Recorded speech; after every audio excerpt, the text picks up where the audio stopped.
sai ta đó món này Friday ta xin là cho một chút bé bé giờ cứ đi ta tao sẽ xí tôm giờ ai rong tôm mà lứa tôm này tôm nào nữa bé tôm mà có bé trong con chuột nữa từ bao nhiêu tuổi nữa bé tôm bao nhiêu vấn đề rồi chuột bé tôm chuột là cá thì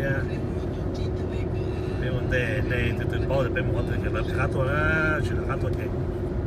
không biết là không đủ gì bé sẽ là sợ nhẹ một nhẹ khó spa nữa chỉ tôm để ta đó sẽ bé một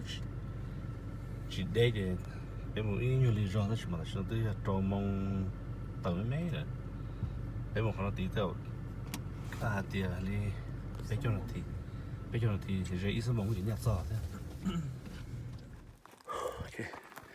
thế bé giờ dễ tốt rồi đồ hàng nó yếu lần to số đầu nữa nhớ là can thủ bảo cái đâu vào giờ chỉ đi ta tăng rồi sao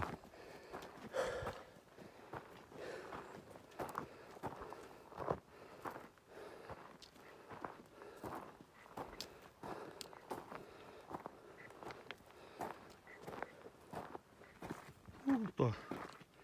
đã chế được số nó đói chế hử thế này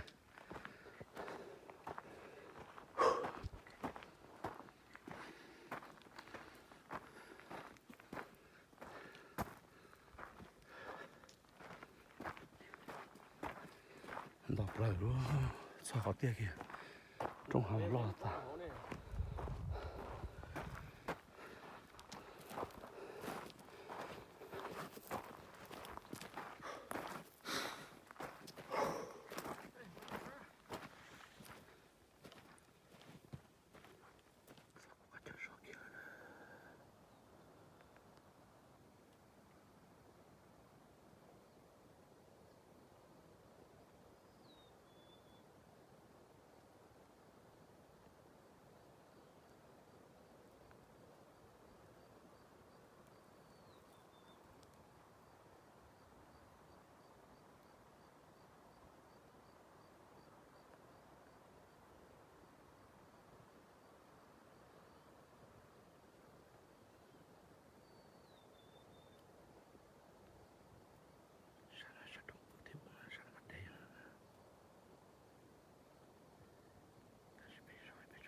cho nó thấy cậu mong chứ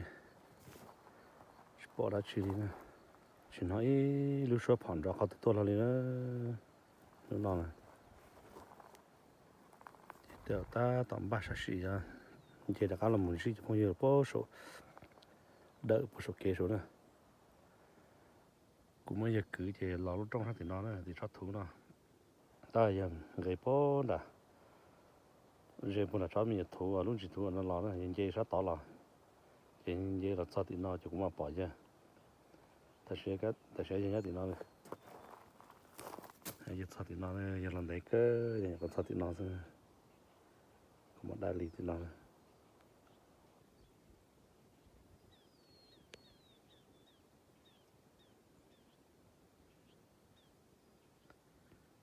cứ chơi một sinh chi là sao nó là chỉ bỏ ra chỉ là sao mà tu sửa ta kỳ nhà đi tôi tao một sửa là các tôi rõ đôi ta kỳ gì sẽ trong lịch giả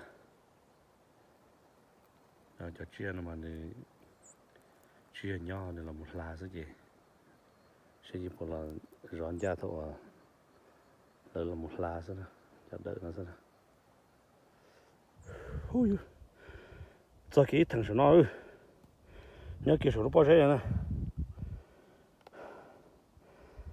cho tôi đi xa gì mua một đôi phát ở giờ thì tham mua bao nhiêu tham mua bao nhiêu nữa nhớ con nó thế này con bà phải tỉnh cái nó chứ bự nông số nó chứ xong kia rồi sáng nó là một đôi bó họ lúc đầu nó là một đôi bó sát thì nó nè sát thì nó ý phát ở giờ nè cũng rành chứ nè 好啥地方下坡的呀？啥那样？看这里找坡的下坡鸟在那啥大地方呢？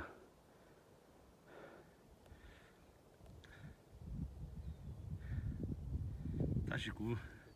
古木鸟叫好多啊，đầu tiên kia nó chả mi nhỏ đông nó này, chả mi nhỏ, khả năng cái này, ngày kia khả năng cái nó hậu thì mới họ tiêu, tôi trả rẻ kia nó hậu thì cũng nhớ hậu thì rong rõ kiểu đó mà giờ mà chưa lọt thế này, sao kiểu thế nào mà, giờ sao khó rong thế này, sao khó chỉ rong mà sao tốt thế nào này, tốt thế nào bao giờ rong lọt thế bao giờ sưu thế mà, tôi chỉ tao này. Giờ tới lo lúa cái gì mua pro mà chủ lo nhà chủ chia ra vậy vậy thì chủ vợ này cái gì khẩu tới lo lúa vậy tí tu nó cũng chỉ mua cũng cứ từ đó bữa rồi rất thú nó nữa dùng sinh chi số sẽ sẽ thả sẽ vô chả chỗ tôi làm gì rồi lúc nào mà chỉ nói lúc sau phòn rõ họ tôi đi tiêu rồi lúc nào chẳng có được chúng tôi tin là này nhiều hơn gạo xe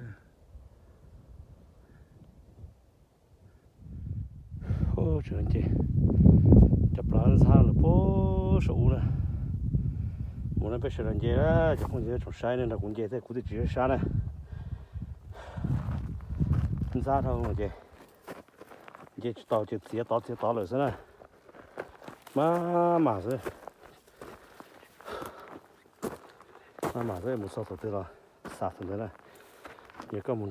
mà gì rồiอยู่sát hồng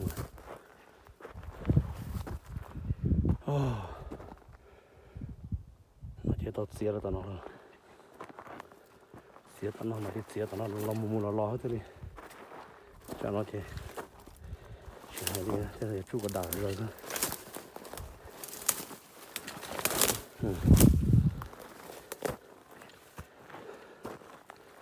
nó sẽ mà thế đi nhưng mà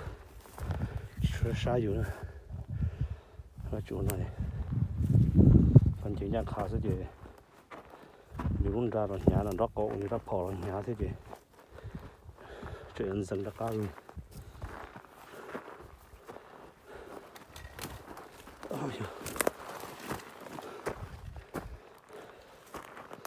ok đập lại nó mà phải ít thành thế này chỉ cho trong đi ót thành số thế này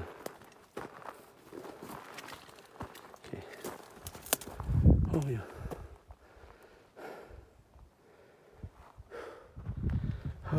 đập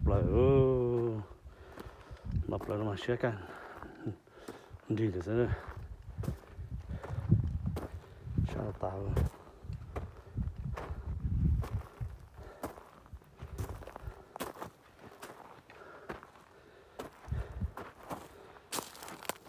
ui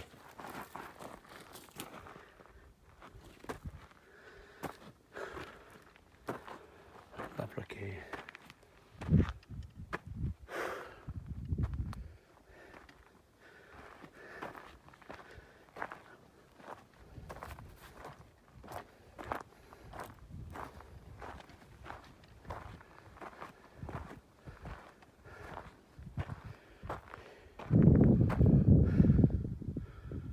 sao nó mà nó yên vậy cơ thế này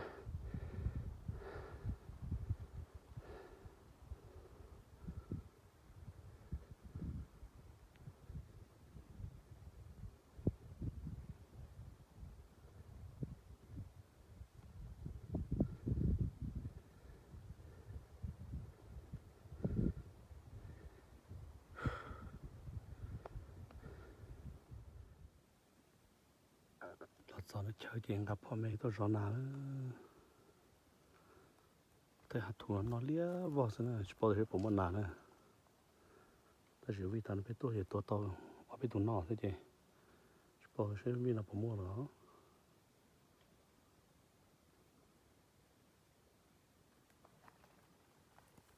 เนี่ยคือจมูกโป้ชาตินอเลย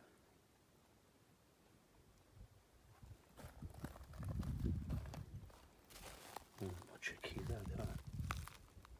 tricky.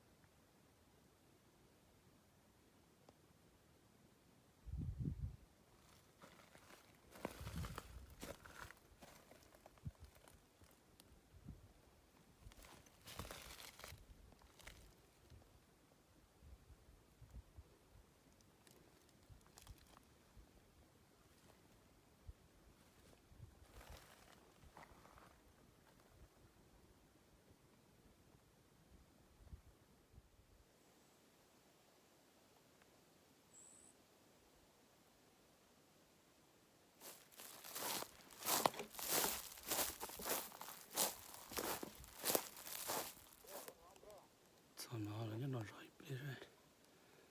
rồi nên ngồi bây giờ nó thì sẽ bỏ nóตัวnày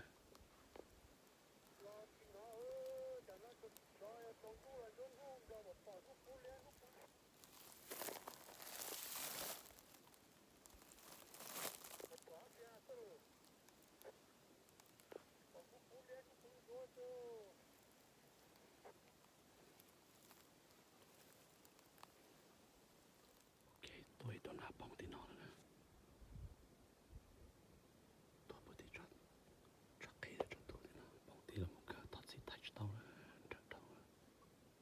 trận đầu thì touch tao một cái tôi touch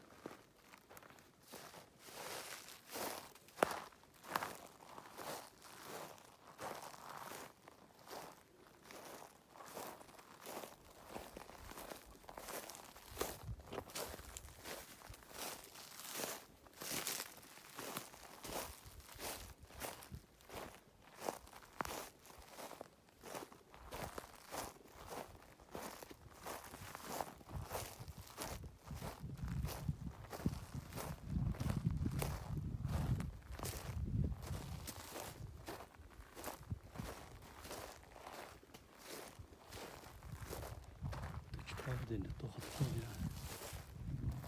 để hình chụp cái cho thế kìa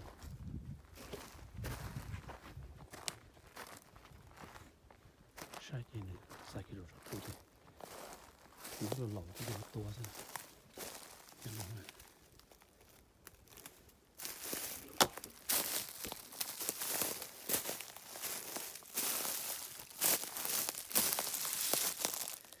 lỏng cần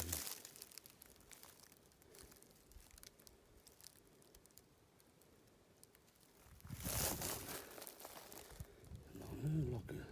ตัวto hậu kiaตัวkiaจะได้ปุ๊บใจ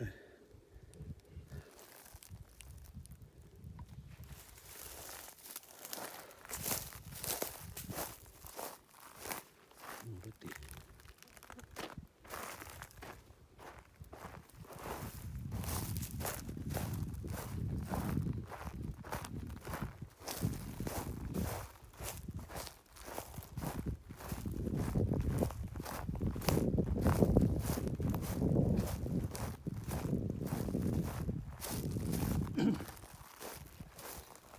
thầu đó rồi kìa trời đâu vậy nhìn nhìn thay rồi có nữa có tàu luôn khờ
đi liếc vào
bây giờ là sao chờ nè chỉ nó sẽ là sao ta sẽ chúng mà lo chỉ giờ là chỉ tao là sao bây giờ bây giờ chúng nó lần tiền đi nó thế này bây họ cũng chơi tài lý thế này ta chỉ nó nói về bây giờ bỏ ra chỉ đi nè thì bây giờ nó sẽ bỏ giữ nó có bùa nè bùa hậu các bùa sắp lại nó nà nè sau nó mà chỉ có cá có bao con trên món này gì khá sắp lờ thế này mình xem này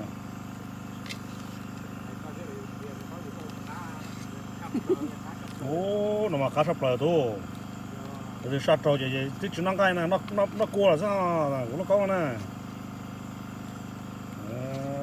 nào là con chế nhuộm cơ thế này nó sát to ớt thôi nhuộm mấy ít lồng mò